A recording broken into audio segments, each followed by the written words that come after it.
a secret letter, a silent leak, and suddenly, unity sounds rehearsed. No radicals, no moderates, they insist, as accusations fly and red lines blur. Behind the slogans, a system under strain, caught between survival and negotiation. If Iran speaks in one voice, why does it sound like a fight behind closed doors?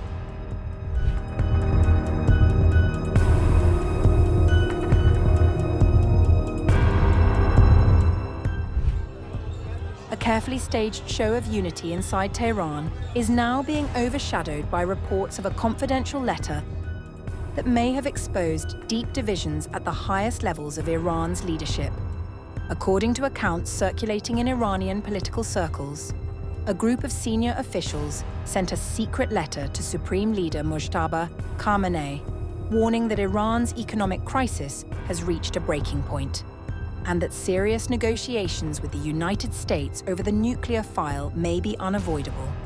The reported signatories include senior figures such as Mohammad Bagher Ghalibaf, President Masoud Pezeshkian, and Foreign Minister Abbas Araghchi.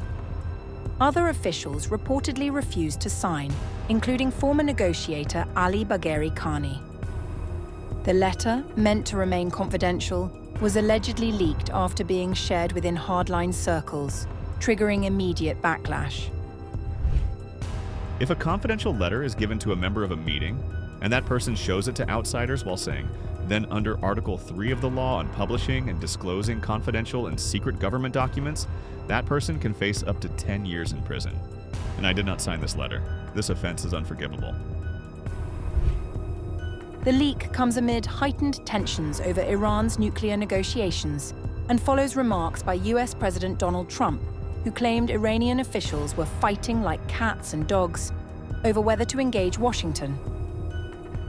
Iranian leaders have issued coordinated statements projecting unity amid rising tensions, dismissing any notion of internal divisions within the political establishment. Senior officials, including Parliament Speaker Mohammad Bagher Ghalibaf, stressed that factional labels such as radicals and moderates do not apply to Iran's system. President Masoud Pezeshkian echoed the message, stating, "There are no hardliners or moderates. We are all Iranians and revolutionaries."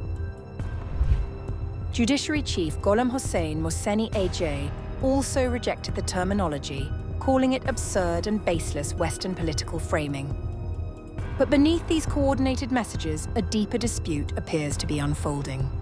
Hardline lawmakers have accused Iran's negotiating team of crossing a red line reportedly set by Mojtaba Khamenei, prohibiting discussion of the nuclear issue with the United States. Amir Hossein Sabeti, a conservative lawmaker, publicly challenged officials, saying he would frankly speak out to the people of Iran if his claims were disputed. I am saying this for the first time, and I stand by what I say. If what I say is false, the officials should take action against me. We will frankly speak out to the people of Iran in a different way.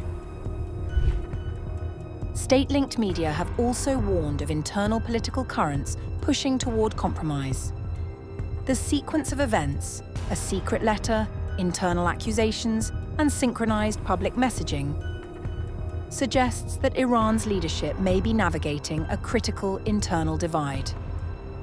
At stake is not just diplomacy with Washington, but the broader question of whether economic pressure will force Tehran to recalibrate its long-standing strategic doctrine.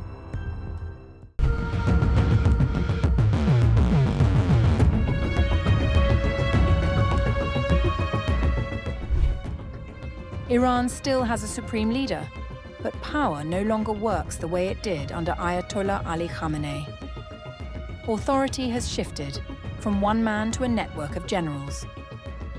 At the center of that network are Brigadier General Ahmad Vahidi, the Commander-in-Chief of the Revolutionary Guards, Mohammad Bagher Zolghadeh, head of the Supreme National Security Council, and Yahya Rahim Safavi, a senior military advisor.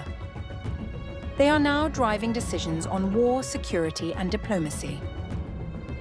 Abdolreza Darvari, a former advisor to President Mahmoud Ahmadinejad, said, Mojtaba is managing the country as though he is the director of the board. He relies heavily on the advice and guidance of the board members. The generals are the board members.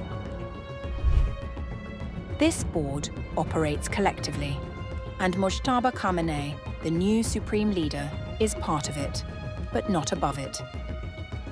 Sanam Vakil of Chatham House said, Mojtaba is not yet in full command or control. He is presented with fait accompli presentations right now. His physical condition and isolation have reinforced that reality. After the airstrikes that killed his father, Mojtaba Khamenei was left seriously wounded. His face and lips burned, one leg operated on multiple times, and his ability to speak affected. He has not appeared publicly or recorded a message. Instead, communication with him happens through a slow, low-tech chain. Handwritten notes sealed in envelopes, passed from one courier to another, traveling by road and motorcycle until they reach his hideout. His responses return the same way. At the same time, even senior commanders avoid visiting him directly, fearing they could be tracked and targeted. That distance has widened the gap between formal authority and operational control. The Revolutionary Guards have filled that gap. Under the previous supreme leader, they were powerful but ultimately subordinate. Now, they are central. Ali Bagheri of the International Crisis Group described this power dynamics. Mojtaba is not supreme. He might be leader in name, but he is not supreme the way his father was.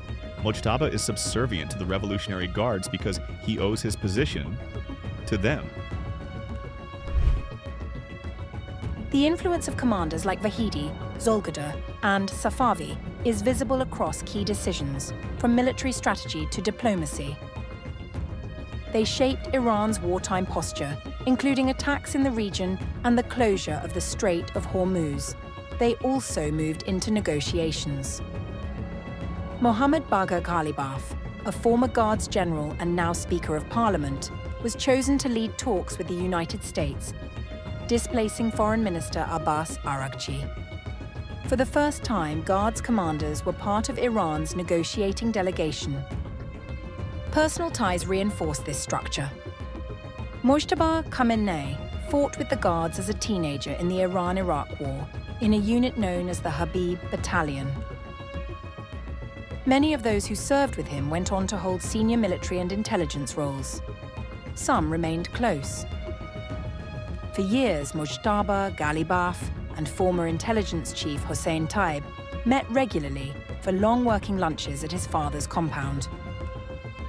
They were known as the Triangle of Power. Today, those relationships continue, but as peer networks, not a hierarchy. Even internal disagreements show where authority sits.